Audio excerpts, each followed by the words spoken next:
Buenos días otra vez, bienvenidas y bienvenidos a esa sesión de hoy.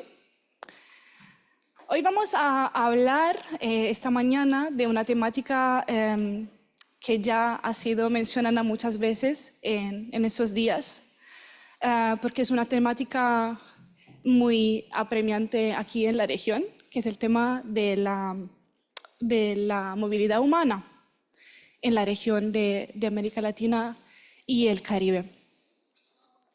Sabemos que millones de personas aquí en la región están huyendo el autoritarismo, la inseguridad, la violencia armada, el conflicto también armado, pobreza, desastres climáticos. Todo eso ha sido mencionado en estos días. Ayer Hani también nos presentó unos cuantos datos sobre esta cuestión a nivel global y cómo eso afecta la niñez. Huyen buscando refugios seguros, una oportunidad para reconstruir sus vidas y las vidas de sus hijas, de sus hijos. Y también mencionamos eso, que este fenómeno tiene unas causas estructurales realmente y que las proporciones son alarmantes y que por eso es importante, tan importante en estos días estar hablando de eso, nosotros como actores humanitarios de la protección de la niñez en particular.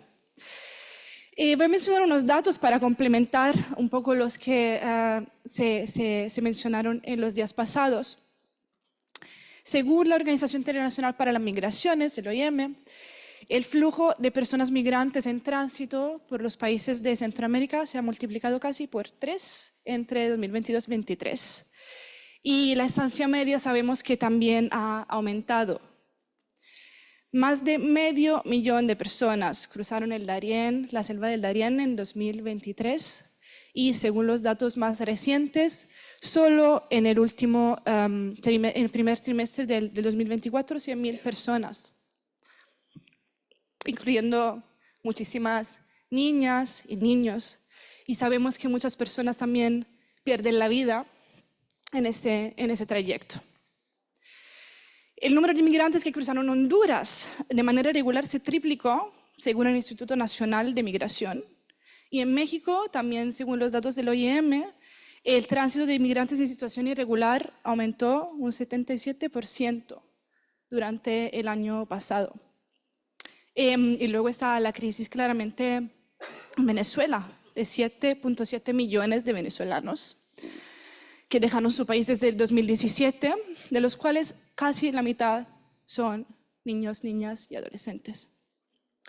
Sabemos que las rutas más seguras se están cerrando, obligando a personas a tomar rutas muy arriesgadas y que cambian continuamente.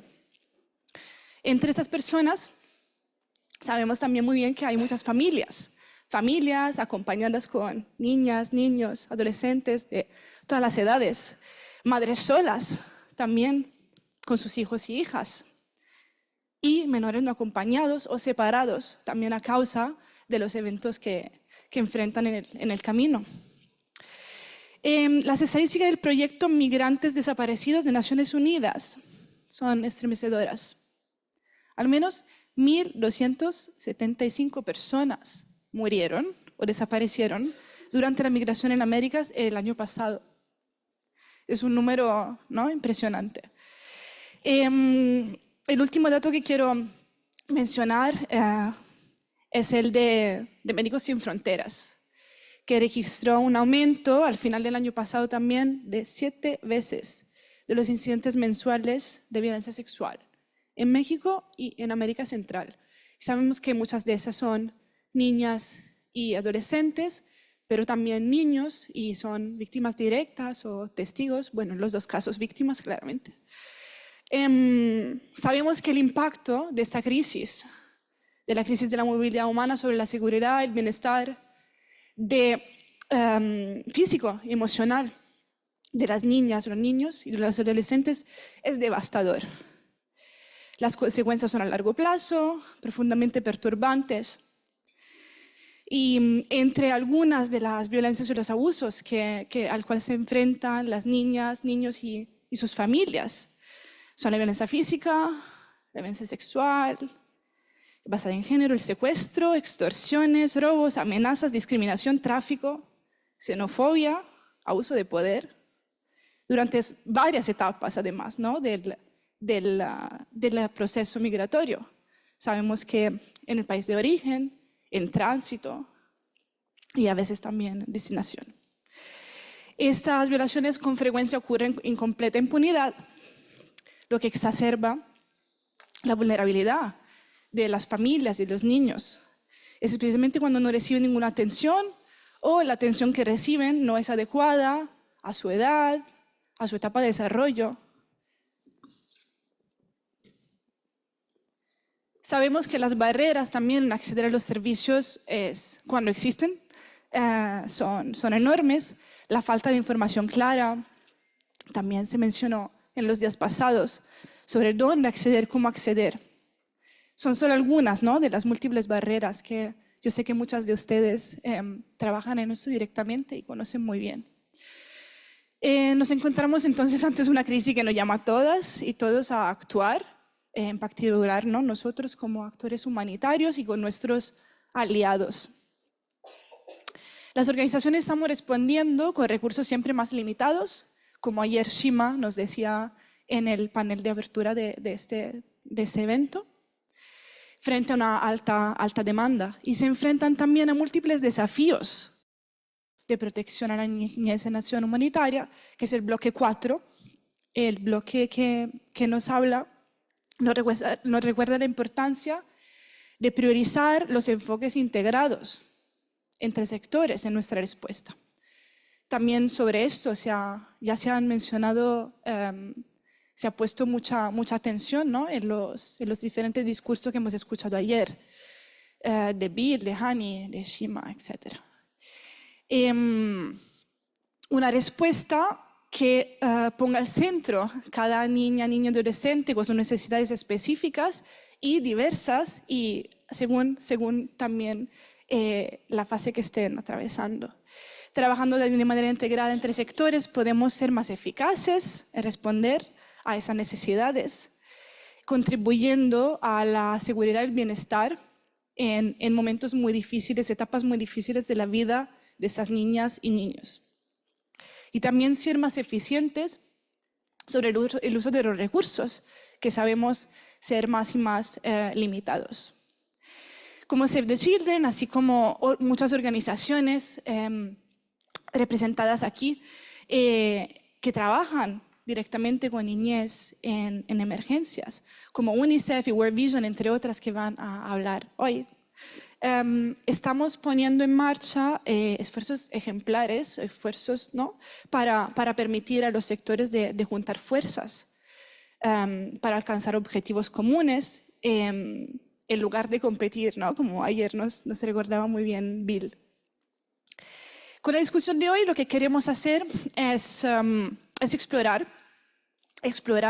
algunos de esos enfoques, cuáles son también los logros, ¿no?, que se están poniendo en marcha. Yo soy Lavinia Spennati, soy asesora técnica de protección a la niñez en emergencias con Save the Children en España.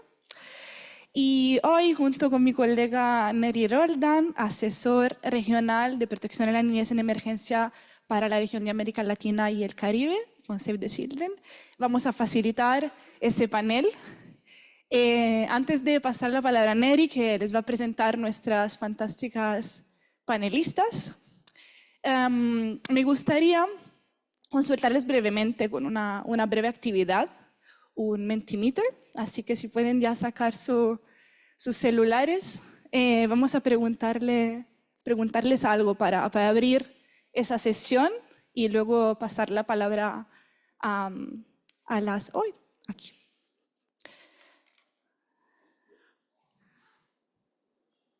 Muy bien, ya estamos listos para los resultados. Aquí lo tenemos, wow. Ah, ya no. Surprise. La emoción del vivo.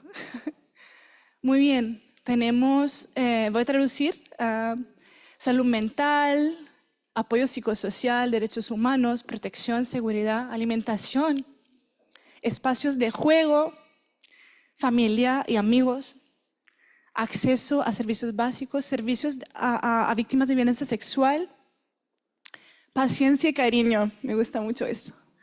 Alimento y abrigo, ayuda, escucha, calzado, alimento, alojamiento, salud, agua, un pasaje seguro también me parece muy importante. Muy bien.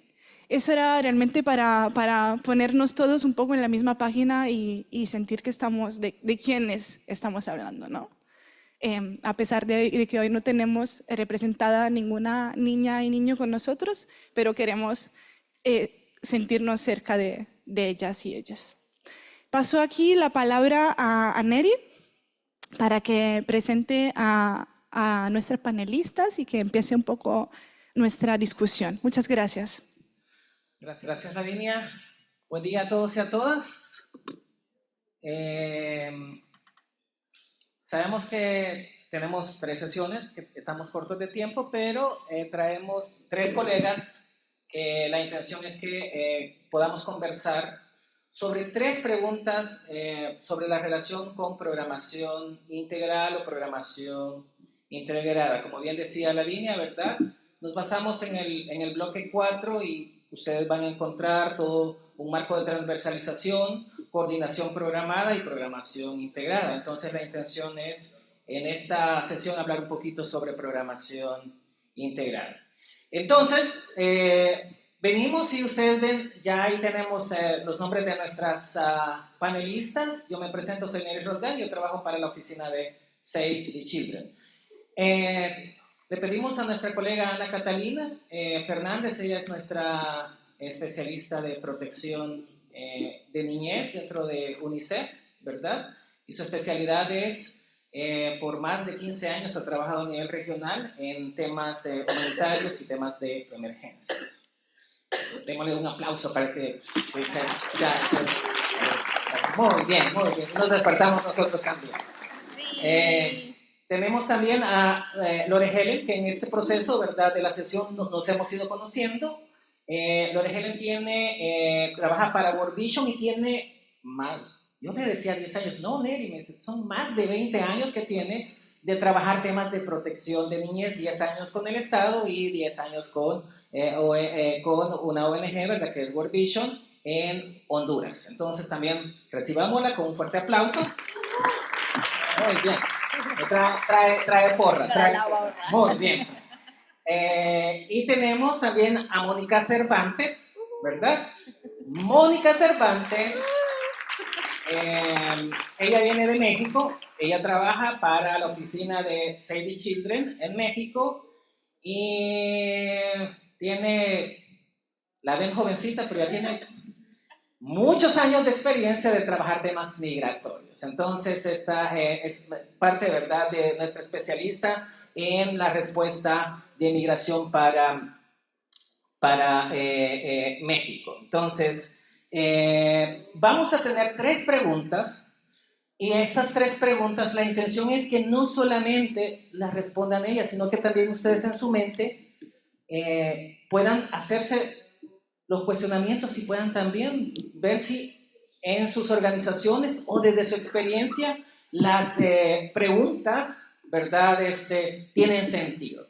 Entonces vamos a hacer una pregunta y cada una de nuestras panelistas va a tener 3 minutos para poder darnos una respuesta. Ya vieron a la línea, entonces vamos a tener un cronómetro muy marcado, ¿verdad?, para terminar nuestra sesión en tiempo récord. Entonces la primera pregunta es: ¿cómo están respondiendo a las necesidades de niños y niñas y adolescentes y familias en ruta de forma multisectorial y cuáles vacíos han encontrado? ¿Verdad? ¿Cómo estamos respondiendo a las necesidades de los niños y las niñas y a familias en ruta de forma multisectorial y cuáles vacíos hemos encontrado? Entonces vamos a empezar, ¿verdad? Gracias. A nivel de países y luego vamos a escuchar una respuesta, ¿verdad?, desde un enfoque más regional. Entonces empezamos, Mónica. Gracias, Neri. Hola a todas y todos. Es de verdad un placer estar aquí hoy con ustedes, poder compartirles la experiencia desde México, el trabajo que se ha hecho, sí, con Save the Children México, pero bueno, es importante mencionar que pues ante los retos que ya Lavinia nos describía de manera muy puntual y de nuevo, más allá de números, pues esto se ve reflejado en la realidad de las niñas, los niños y los adolescentes, pero también en sus familias, ¿no?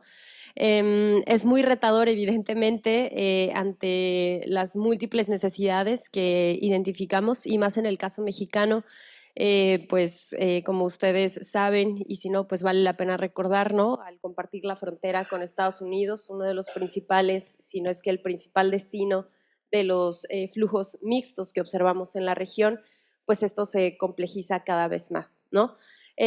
Nosotros nos basamos a lo largo de varios años en el aprendizaje de lo que han sido también la operación del modelo de los espacios amigables, ¿no?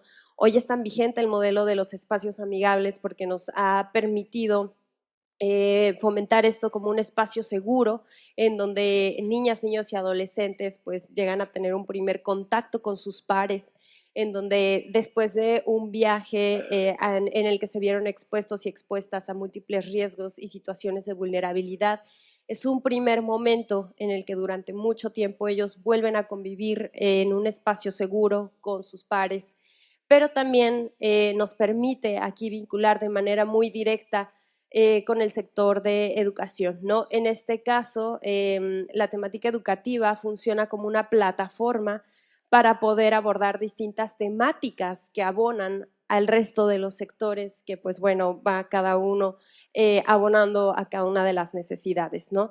En estas sesiones de aprendizaje, evidentemente, se abre toda una cartera de posibilidades para abordar temáticas enfocadas a salud y nutrición, ¿no? Esto también va de la mano de la asistencia alimentaria que se puede dar de manera directa a las personas o bien a los espacios en donde ellas y ellas permanecen alojados, ¿no?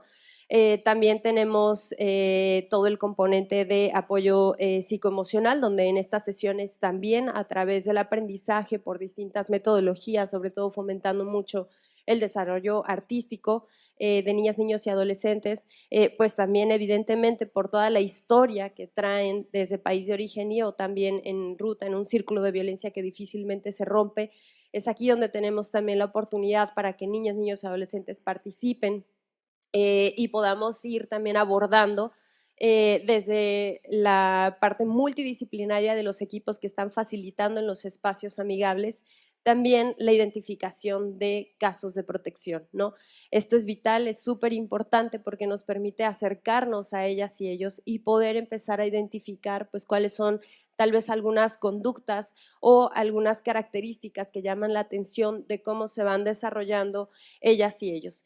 Esto, pues tras identificar estos casos, se van abriendo todavía más este abanico, ¿no? Para saber con el trabajo colaborativo con el resto de organizaciones, actores locales, si les canalizamos pues ya a actores más especializados, ¿no? Que puede ser desde quienes tienen la necesidad más puntual de recibir asesoría legal, también de insertarse al sistema formal educativo, pero bueno, esto también va abonado a necesidades muy inmediatas de salud, ¿no? Salud física, salud mental, etcétera. Entonces, bueno, esto hasta hoy nos ha funcionado muy bien, la mancuerna que ha hecho el sector de protección utilizando el sector educativo como esta plataforma para poder alcanzar el resto de los sectores en la atención, al menos en la experiencia de México.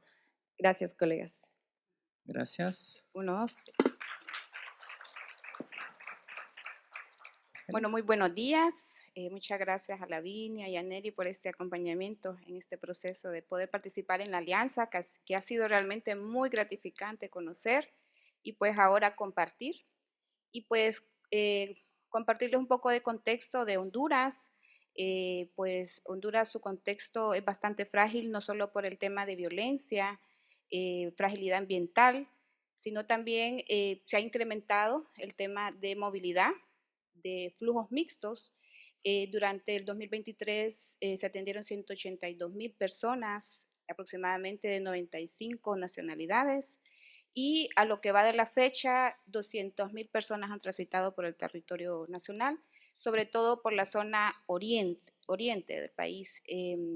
Y pues por supuesto están expuestos a diferentes formas de violencia, como el abuso sexual, la explotación sexual, también el tema de extorsiones, los locales, con poca empatía en este caso, ¿verdad? Pues cobran precios, ¿verdad? Injustos, altos. A las personas, por ejemplo, si una botella de agua cuesta $1, ellos lo incrementan a $20, por ejemplo, ¿verdad? Entonces son situaciones difíciles que pasan, ¿verdad? Estas personas en movilidad. World Vision, su trabajo es basado en la comunidad y tiene fuertes relaciones de coordinación con socios locales como la iglesia, el gobierno local, también con el sistema de protección de niñas, en este caso el Consejo Departamental del Paraíso, con quienes se realizan acciones de coordinación para el tema de incidencia, sobre todo. Por ejemplo, había un impuesto que tenían que pagar las personas aproximadamente de $40, pero, ¿verdad? Era por cada persona, es decir, si eran 4 integrantes, ¿verdad? De familias, cada uno tenía que pagar $40 y muchos de ellos no tenían, entonces tenían que esperar a poder ver cómo obtenían el dinero, entonces iban quedando, ¿verdad? Y en el territorio entonces había ahí una crisis y pues con esas acciones de incidencia se logró, ¿verdad? En este caso, tener esa exoneración de impuestos, de librarlos de impuestos, ¿verdad? En este caso a las personas en movilidad. También el tema de extorsión, ¿verdad? Se realizó una campaña conjunta para sensibilizar a los actores locales y la campaña se llama En mi tierra yo te ayudo, ¿verdad? La idea es poder sensibilizar a todas las personas, ¿verdad? Locales para no cobrar costos excesivos, para brindar información cuando se requiera y otras acciones, ¿verdad? Que pues puedan ayudar a las personas en movilidad. Por supuesto, la coordinación con el sector de las organizaciones humanitarias ha sido muy relevante. El subclúster de protección, en este caso de la zona centro-sur-oriente, en este caso hay una coordinación con 15 organizaciones. Todas conocemos el trabajo de todas y esto permite no duplicar esfuerzos y poder realizar acciones conjuntas en el tema de espacios amigables, en otros temas, ¿verdad? Que pues todo el tema de atención, ¿verdad? Identificación, atención y referencia de casos y todas las necesidades de protección identificadas para poder también, en este caso, atender a los grupos sobre todo más vulnerables como los niños y las niñas, personas con discapacidad y otros grupos vulnerables. Gracias. Ana Catalina. Gracias, muy buenos días. Bueno, gracias a las colegas de Honduras y de México por darnos esos ejemplos prácticos desde la visión regional y desde UNICEF, decirles que pues desde luego iniciamos en ese enfoque integrador que nos decía Lavinia y desde casa tenemos que empezar a hacer ese enfoque integrador. También recordando que desde UNICEF tenemos sectores de WASH, de educación, de nutrición y no solo de protección de la niñez. Entonces eso también implica que de cómo respondemos a nuestras necesidades multisectoriales en migración y desplazamiento, como nos preguntaban los facilitadores, es el poner en la mesa ese trabajo coordinado, articulado, el poder identificar de manera conjunta y articulada a todas las necesidades sectoriales y aquí también el traer y el hacer abogacía de cómo protección de la niñez o algunos riesgos de protección de la niñez también se pueden ver exacerbados, se pueden ver aumentados si hay falta de acceso a servicios básicos como salud, por ejemplo, o falta de acceso a nutrición o alojamiento. Entonces, ¿cómo trabajamos allí? Hemos venido trabajando en identificación de necesidades multisectorial, en donde incluimos la identificación de riesgos de protección de la niñez, pero que al mismo tiempo nos permite poder programar conjuntamente para buscar el bienestar de los niños, niñas y adolescentes, en donde todos los sectores pueden ser parte de esto. Bueno, y más adelante vamos a ver un ejemplo a nivel de regional, en donde no solo a nivel sectorial nos vemos vinculados, sino también cómo trabajamos en el terreno. Y un poco lo decía la colega de Honduras, cómo en comunidad también esto lo vemos plasmado de una manera en la cual, en donde tenemos recursos limitados, capacidades a veces limitadas, pues podemos maximizar nuestras respuestas proviendo ese bienestar de niños y niñas con esa visión multisectorial.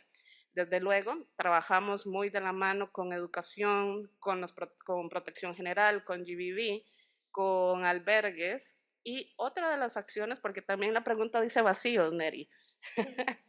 Entonces, dentro de los vacíos que también que tenemos, hemos venido visualizando es que es diferente las necesidades multisectoriales de acuerdo a la etapa de la ruta migratoria. Es diferente hablar de un niño, una niña, un adolescente y su familia que tenemos en un cruce fronterizo por 2 horas, por ejemplo, en donde nuestra respuesta tiene que ser adaptada a 2 horas o 30 minutos, a un tránsito incluso en donde hablamos que pueden pasar 2 semanas o 3 semanas. Entonces, también cómo esas necesidades multisectoriales se van emanando de acuerdo a la ruta migratoria que tenemos o de acuerdo a las etapas de la ruta migratoria. Y eso es una de las cosas o de los vacíos en donde aún tenemos que ir trabajando en esas atenciones a las respuestas multisectoriales. Gracias, Cata. El adaptar nuestra respuesta en función de los tiempos, muy importante. Listo, entonces vamos con una segunda pregunta. Vimos ya muy genérico, ahora vamos un poquito más aterrizando específico. ¿Cuáles son los principales desafíos que encontramos en ofrecer una respuesta integrada, verdad? ¿Y cómo les ha resultado esto? Cuéntenos. Gracias, Neri, por la pregunta. Va muy vinculado también con lo que ya Cata empezaba a nombrar, ¿no? El poder garantizar que estamos atendiendo cada una de las necesidades diversas de niñas, niños y adolescentes, evidentemente requiere como una base un trabajo sumamente articulado.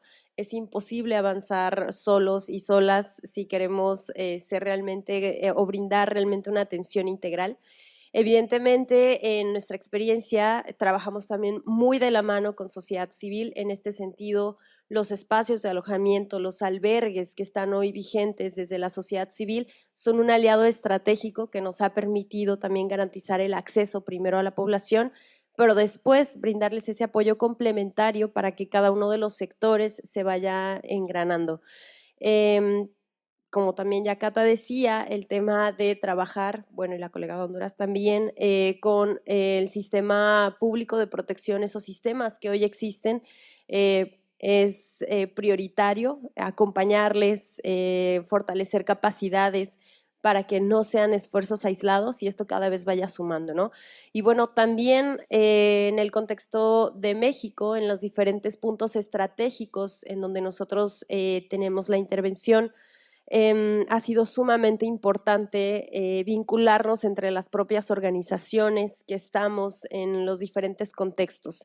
Cada una de las organizaciones tiene sus fortalezas en una expertise técnica y de manera que nos vamos complementando y acompañando, pues la respuesta cada vez se vuelve más integral, ¿no? Algunos de los desafíos, evidentemente, pues siempre es también el acceso a estos recursos, ¿no? Normalmente, cuando trabajamos con algunos donantes, están bastante etiquetados estos recursos, ¿no? Muy seccionados por justo el sector de atención. Entonces, el reto ha sido también poder sensibilizar cómo la protección es integral y no solamente la observamos de manera seccionada, así como con el resto de los sectores, ¿no? Pero bueno, este ha sido un trabajo que también ya ha ido avanzando. Eso es lo que puedo compartirles del lado de México. Gracias. Partir los desafíos pues que nos encontramos al momento de la respuesta. Uno de ellos pues es la débil integración entre la empresa privada y el sector público, ¿verdad? Ya que pues ven este tema como una amenaza. Ya que mucho de esta zona pues es turística, ¿verdad? Entonces ven como una amenaza, ¿verdad? Todo este tema de movilidad y pues tenemos esos desafíos. Todavía hay una débil respuesta o una débil integración de la empresa privada, ¿verdad? Y del sector público en el tema de la movilidad, en el tema de movilidad humana. Y también hemos tenido desafíos con interrupciones, en este caso de coyotes, ¿verdad? O guías que acompañan a los migrantes, ya que interrumpen las atenciones, ¿verdad? Y muchas veces pueden ser incluso agresivos con el personal pues, que está brindando la atención. También otro de los desafíos fuertes es la necesidad de oficiales de protección, ya que no están presentes en todas las zonas y pues en este caso se está haciendo acciones de incidencia para fortalecer esa presencia institucional del ente rector en atención, ¿verdad? Sobre todo en aplicación de medidas de protección.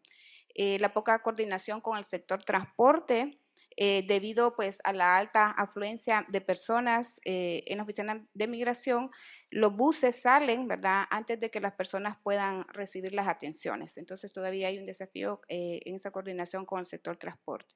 Y pues también otro desafío es el limitado acceso a servicios básicos, ya que pues también no solamente para los locales, ¿verdad? El tema de servicios básicos, servicios de protección, de salud, de educación es limitado y pues con la alta afluencia también de personas en movilidad también se ven muy limitados, ¿verdad? Estos servicios. Más o menos eso, por ahí va el tema de los desafíos. Gracias. Cata. Algo que ha mencionado ellos y que yo creo que es clave poder decir dentro de los desafíos es también, y dentro de América Latina y el Caribe, es muchas veces la capacidad del recurso humano que tenemos, en donde ciertamente puede ser que está, pero eso también nos lleva a un desafío en el cómo trabajamos con los otros sectores para que si protección de la niñez en ese momento, donde hay un niño, una niña migrante o refugiada y tiene un riesgo de protección, los otros sectores también nos ayuden o colaboren a identificar y referir.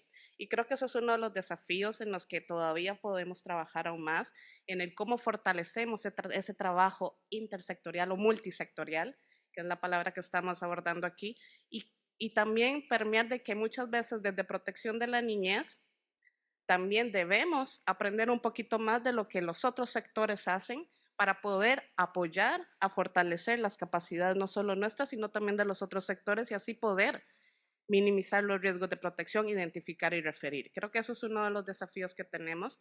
El otro desafío es en cuanto a coordinación y esa coordinación multisectorial en donde muchas veces podemos estar en el sitio, llámese en una etapa de tránsito, en un sitio de origen, de destino, de comunidad de acogida, pero que al mismo tiempo no estamos coordinados. Y ciertamente eso es lo que en nuestra región llamamos la no revictimización, pero que es el principio de no hacer daño, es algo de lo que aún tenemos desafíos para poder responder, para poder maximizar las intervenciones que tenemos de una manera multisectorial y efectivamente cumplir con el principio de no hacer daño. Y el otro que tiene que ver con, nuevamente, con esa articulación en cómo también desde las diferentes intervenciones que hacemos, tenemos esa articulación dentro de protección para poder permear hacia el tema de bienestar de niños, niñas y adolescentes de manera multisectorial. Gracias. Y con esto vamos cerrando. Tenemos una última pregunta, ¿verdad? Que nos habla sobre qué acciones de impacto replicable, qué buena práctica nosotros queremos compartir, pero aquí le vamos a, diríamos en buen centroamericano, en buen mexicano, le vamos a dar vuelta a la tortilla y vamos a empezar, en este caso por Catalina, que lo que tenemos es tenemos un video, ¿verdad? Que nos va a hacer referencia de lo que Cata nos comparte sobre la buena práctica. Entonces, ponemos el video, colegas.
Gracias, Cata, por compartirnos el video. Si nos puedes en un minuto si nos puedes enmarcar el video.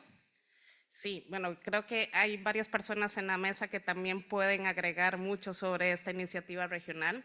Esta es una iniciativa regional que hemos coordinado para poder responder a la crisis migratoria venezolana, en donde verán que cada uno de los espacios de apoyo contempla servicios mínimos de la ruta, en donde no solo el niño, niña y adolescente, sino también sus familias puede acceder en un mismo lugar a esos servicios mínimos, los cuales responden a las necesidades a los cuales están llamados.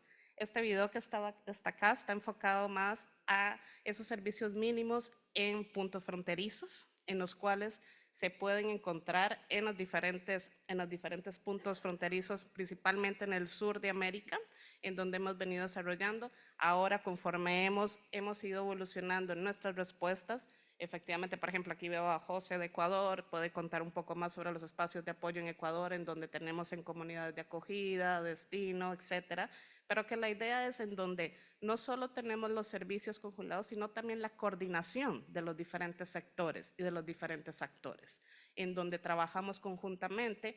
Esto detrás lleva mucho proceso de coordinación y articulación, lleva desarrollo de procedimientos operativos para poder actuar, para poder estar, para que los servicios funcionen también, pero al mismo tiempo busca el fortalecimiento de las intervenciones de protección en comunidad y hacer partícipe a la comunidad. Creo que me lleve más del minuto, ¿no?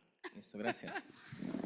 Vamos a ir ajustando los tiempos, ¿verdad? Entonces, si nos compartes en 2 minutos esa buena práctica replicable para que los colegas nos puedan escuchar sobre Honduras. Sí, nosotros queremos compartir el sistema de información móvil, ¿verdad? Que lo hacemos en forma conjunta con ACNUR. Este sistema de información móvil pues tiene como objetivo brindar información clara, información efectiva, para que las personas en movilidad pues puedan, en este caso, proteger su vida, su seguridad, su integridad física y sobre todo tener acceso a los servicios de asistencia humanitaria, ¿verdad? Esta unidad móvil pues se desplaza a los diferentes lugares, sobre todo en las zonas fronterizas, y pues ofrece todo este tipo de información básica, ¿verdad? Que cuando nosotros estamos en otro país, pues es difícil, ¿verdad? Si no conocemos. Y pues con mucha más razón, ¿verdad? Estas personas que están en movilidad. Y pues también ofrece información, por ejemplo, como sitios de descanso, acceso sobre el costo de transporte, requisitos para trámites migratorios, números de emergencia, entidades financieras, tipos de servicios que se brindan en la localidad, impresión de documentos personales, también acceso a Wi-Fi para que ellos también puedan comunicarse, ¿verdad?, con sus familias, entre otros, ¿verdad? Y esto permite que la población pues tenga esa facilidad, ¿verdad?, Gracias. de poder acceder a toda esta información y sobre todo también solo agregar de que hay mucha información también que se ha traducido en varios idiomas que está accesible a la población. Listo, gracias. Mónica. Gracias. Sí, para igual ser un poco más breve y ya las colegas mencionaban algunas de estas buenas estrategias, yo quisiera solamente compartir con ustedes de manera muy sintética el caso que puede ser de cualquier niña, niño o adolescente con el que vivimos una historia muy sencilla, ¿no? En donde observamos que las niñas, niños y adolescentes tienen este primer contacto con nosotros en el espacio seguro, nos comparten que ha sido la primera vez en mucho tiempo que han podido satisfacer estas necesidades básicas, es decir, se ha podido tener acceso a alimentos frescos, nutritivos, saludables, ¿no? Esto ya de entrada su mente empieza a estar en otro nivel de atención, ¿no? Ya no estamos preocupadas o preocupados por primero estas necesidades básicas. Eso ya nos permite poder tener estas sesiones en donde si llegamos a identificar alguna conducta que nos preocupa, el trabajo multidisciplinario de las facilitadoras y los facilitadores que están ahí presentes en este espacio pues empiezan a identificar esta información y a canalizar, en este caso, pues por medio de una gestión de casos, ¿no? Afortunadamente hemos podido tener la facilidad de formar a psicólogas que brindan esta atención directa desde los equipos de Save the Children México, pero bueno, en otros contextos ha sido a través de socios locales que son quienes garantizan los servicios de salud integral, ¿no? Entonces, bueno, después de convivir en este espacio seguro, se puede tener una atención directa en el mismo espacio en el que ellos están, no se tienen que trasladar porque también es difícil, ¿no? Por los temas de seguridad, más en cuanto a ciudades en donde nosotros nos encontramos, ¿no? Aquí vemos representadas estas 11 ciudades donde hoy tenemos la presencia a través de este modelo. Evidentemente no es un trabajo solo de Save the Children, sino de toda una red de colaboración y bueno, pues al final observamos que al ir cubriendo cada una de estas necesidades que vamos identificando, ojo, no en todas las ciudades están activos todos los sectores o conviven de la misma manera, porque evidentemente el contexto es sumamente cambiante. No es lo mismo estar en frontera sur esperando por 3, 6, hasta un año, o ya estar en frontera norte viendo a diario el paso fronterizo y con el nivel de estrés. Ahí también es súper importante siempre dar todo el soporte de apoyo psicoemocional, sea de manera directa o con una contraparte, porque pues ya llega el cúmulo en el que las personas pues empiezan a manifestar en su salud pues todo lo que ha venido ocurriendo a través del tránsito, ¿no? Finalmente podemos observar un cambio, sí, gradual, pero también muy significativo del primer día en el que estuvieron conviviendo con nosotros las niñas, los niños y los adolescentes, al último día en el que ellos tal vez ya tienen su cita para cruzar a Estados Unidos. Las conductas, la convivencia, la manera en la que ellos ahora participan, hablan y conviven con los demás, para nosotros ese es el cambio que es sumamente significativo y que valoramos mucho, ¿no?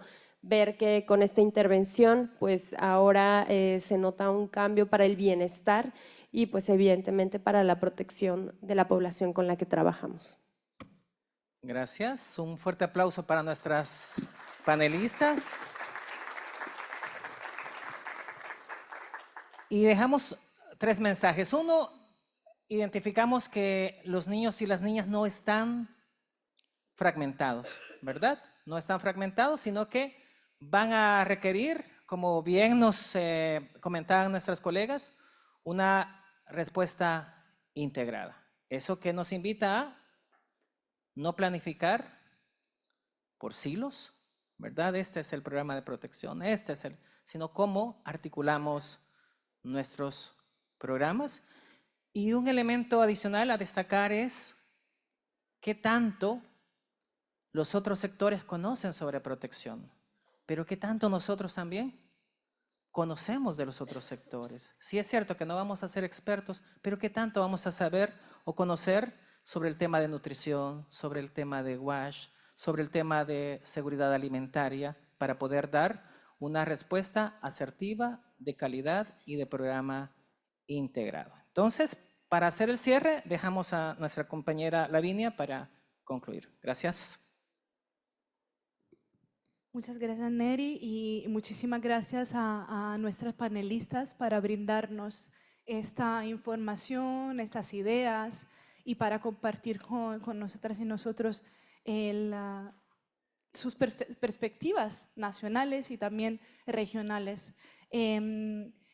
Yo quisiera destacar también algunos puntos, siguiendo lo que decía Neri, y que me parece fundamental que hablemos más, que realmente empecemos a programar juntos, ¿no? Y desde un principio, me gustó mucho lo que dijo Catalina sobre la identificación de necesidades a nivel multisectorial. Ese es el primer paso que hacemos, pero luego también hay el paso de ponernos objetivos conjuntos, indicadores conjuntos, etcétera, etcétera. Eso, entonces agradecerlas muchísimo para su contribución. Espero que el público se haya también llevado unos puntos de aprendizaje de esa sesión y que igual sí piensen en con qué se van de esa sesión y qué es que puede ser interesante también para su región, si trabajan en otras regiones y para su trabajo. Y muchísimas gracias y nada. ¿Perdón? Sí, cualquier pregunta que puedan tener para profundizar un poco sobre estos ejemplos, pueden también directamente hablar con Mónica, con Lorena Angelin y con Catalina. Les pueden seguramente también brindar más información sobre estos elementos.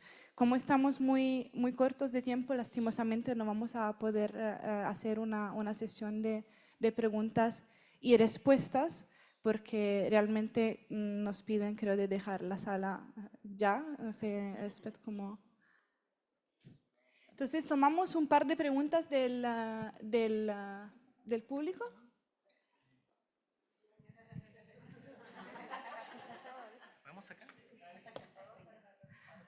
Hola, buenos días.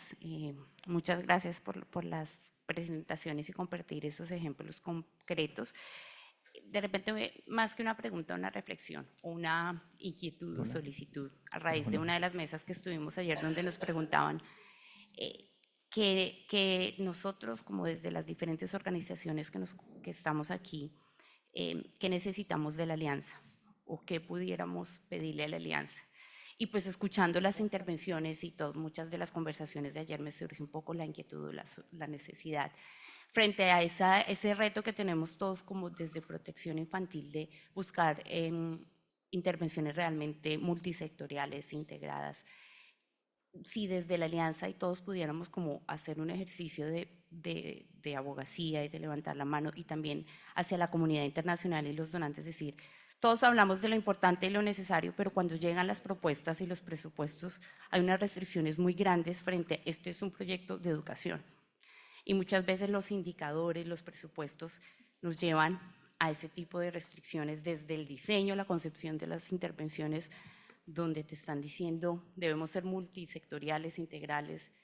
Entonces es una llamada como que desde allá nos pensemos en que realmente esas convocatorias nos den la posibilidad de crear intervenciones con enfoques diferentes y que no nos digan de entrada, esto es una propuesta para WASH, esto es una propuesta para tales sectores y procesos de formación, que desde los donantes, los presupuestos podamos, esa formación, ese reto, ese mensaje clave de decir que tanto los otros sectores tienen la capacidad de identificar riesgos de protección, los equipos de WASH, los equipos de CASH, de educación, y eso requiere que los equipos tanto de protección, pero también de los otros, la gente que está en territorio, los que están allá poniéndole el pecho a los niños, a las niñas, tengan esas capacidades y eso es formación, y eso cuesta, y eso muchas veces ahí también tenemos como desafíos en la creación de esas cosas. Gracias, Ferenci. Vamos a tomar 3 preguntas.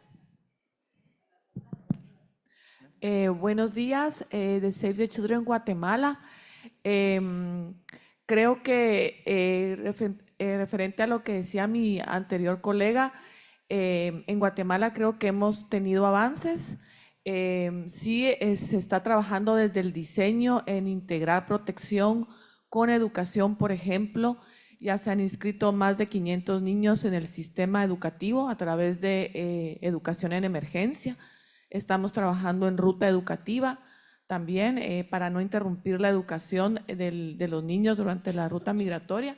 Estamos apoyando mucho el tema de regularización migratoria, trabajando con Cash Transfer, con el Instituto de Migración. Entonces, el migrante recibe apoyo para regularizarse, ¿verdad? Para tener un trabajo, para accesar de manera más fácil a los servicios.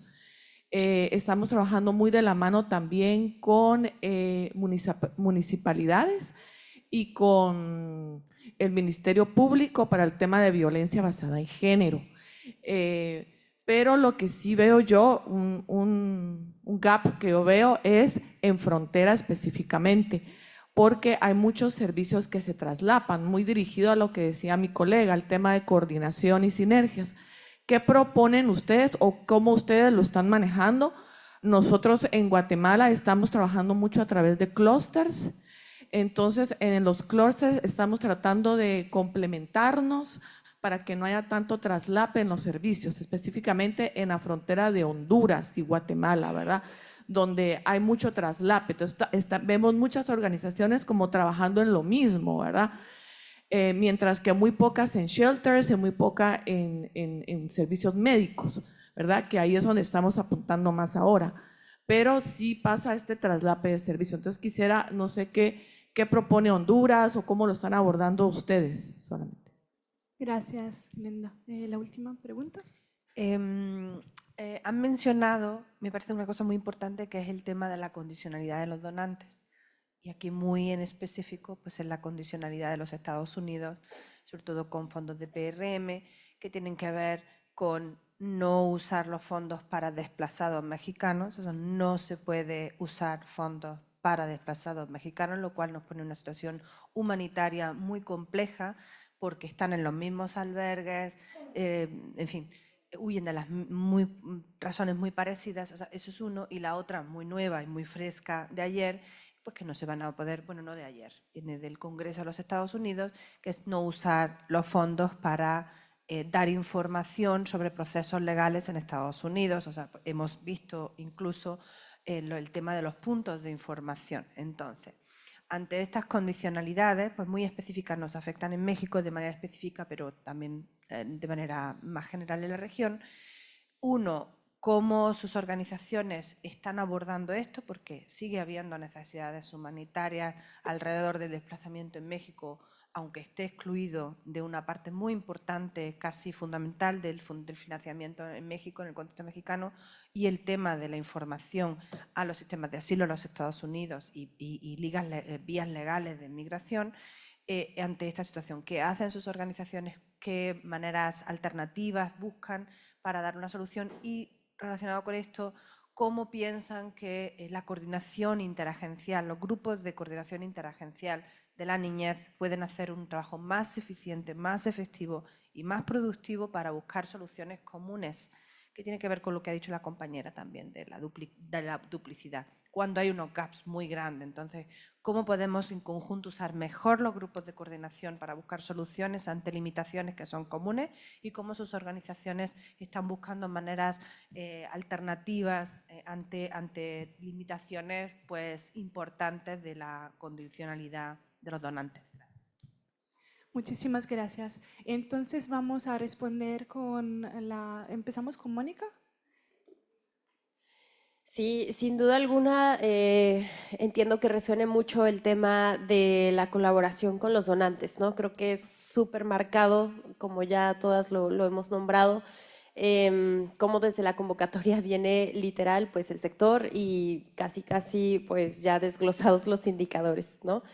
Desde el caso de México, de verdad que no ha sido fácil. El programa de migración ya tiene varios años funcionando. Eso quiere decir que tenemos colaboración con muchos donantes, que pues no es la primera vez que trabajamos con ellos.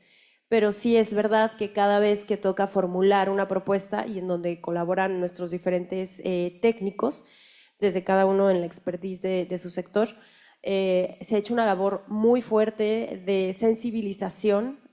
Cada propuesta, cada vez que se tiene ese chance, esa oportunidad de volver a poner sobre la mesa de cómo un sector suma a otro, lo hemos hecho. Sí, ha costado bastante, pero creo que hoy sí tenemos un caso de éxito en donde a través de fondos de cooperación internacional para el desarrollo se ha podido ya tener o hablar de proyectos multisectoriales o protección integrada, y el donante no lo cuestiona, ¿no? Ya no lo ve desde esa perspectiva de no, esto no es protección, esto tú estás haciendo educación y no lo puedo financiar. Creo que se ha tenido esa sensibilización, trabajar también con otras organizaciones para que ese enfoque sea común y no seamos los únicos que vamos con ese discurso y que entonces le resuena a los donantes como, no, esto nadie más lo está trabajando. Eso creo que ha sido algo que ha funcionado bastante.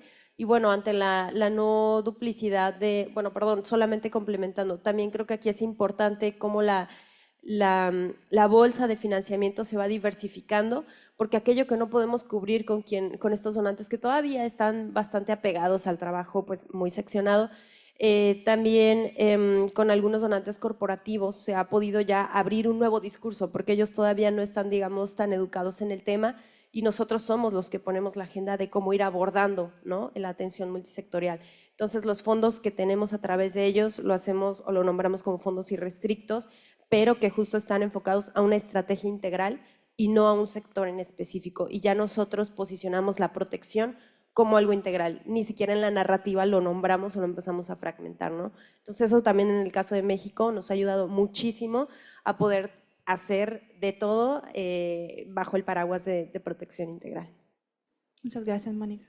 Sí, bueno, en relación al tema de optimizar, ¿verdad?, los servicios y las atenciones de manera coordinada, específicamente en World Vision Honduras, pues ha habido un proceso que inició desde el 2015 y era el fortalecimiento del sistema de protección, ¿verdad?, en Honduras. Y eso ha permitido tener como una base, ¿verdad?, por lo menos en este territorio, de poder, pues, hacer esas coordinaciones de respuesta, sobre todo en los casos de vulneración y violencia, de derechos de los niños y las niñas y de las personas en movilidad, y también pues las organizaciones de ayuda humanitaria también nos sentamos para tener lineamientos comunes para todos los equipos, ¿verdad?, que están en primera línea, por ejemplo, todos con el tema de salvaguarda, todos, por ejemplo, había un conflicto con el tema de los espacios amigables porque no había espacios para todas las carpas, ¿verdad? No había espacio solo había para una carpa. Entonces, porque así es, ¿verdad?, en este contexto, y pues ahí lo que hicimos, ¿verdad?, es para que los niños estuvieran recibiendo atención todo el tiempo y todos los niños pudieran también pues gozar del espacio amigable o de participar, nos coordinamos en los tiempos, por ejemplo, es decir, un tiempo atiende Childphone, ¿verdad?, y otro tiempo atiende Visión Mundial, ¿verdad? La cosa es que todos podamos, en este caso, contribuir de forma significativa sin, ¿verdad?, causar daño, entre otras acciones, ¿verdad?, que realizamos en forma conjunta, de conocer nuestro trabajo, de poder hacer las referencias en forma ordenada y de tener esos lineamientos claros, ¿verdad?, que todos debemos de conocer y manejar en el tema de asistencia humanitaria. Muchas gracias, Lorena Angelini. ¿Catalina? Gracias. En un minuto, porque sé que ya estamos sobre el tiempo. Entonces, quizás en este minuto resaltar la importancia de la coordinación que preguntaban por allí, el tema de duplicidad. O sea, efectivamente, el coordinar los mecanismos de coordinación y no solo clusters, porque tenemos en Honduras, por ejemplo, en este caso, o en Venezuela o en Colombia, pero también son nuestros mecanismos de coordinación nacional y subnacional. Y cómo de allí, efectivamente, ese objetivo de ese grupo de coordinación, cómo podemos maximizar lo que tenemos, pero también visualizar lo que no tenemos y qué nos hace para poder dar esa respuesta. Y al mismo tiempo, en el cómo procuramos, entonces también hacer una programación integrada con los otros sectores. Creo que eso es clave, es el poder articularnos y la coordinación no solo a lo nacional, sino también al nivel subnacional, en donde eso nos permite. Y el segundo, bueno, ya me pasé el minuto, pero no podía dejarlo mencionar, tema donantes. Creo que, porque también, como decía la colega, ciertamente ayer yo también lo escuché en otra de las mesas, es uno de los próximos pasos o que puede quedar quizás para los facilitadores es cómo podemos seguir conversando con las diferentes fuentes de financiamiento, con los diferentes donantes que tenemos en una programación integrada y cómo buscar el bienestar, que la finalidad es hacia el bienestar de los niños, niñas y adolescentes.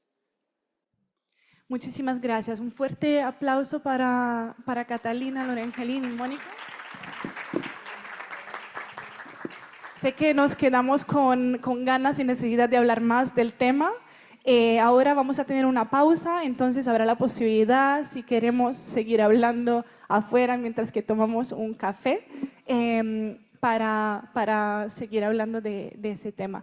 Yo agradezco a todas y todas para estar aquí hoy en esa sesión y nada, la pausa café está lista para nosotras. Gracias.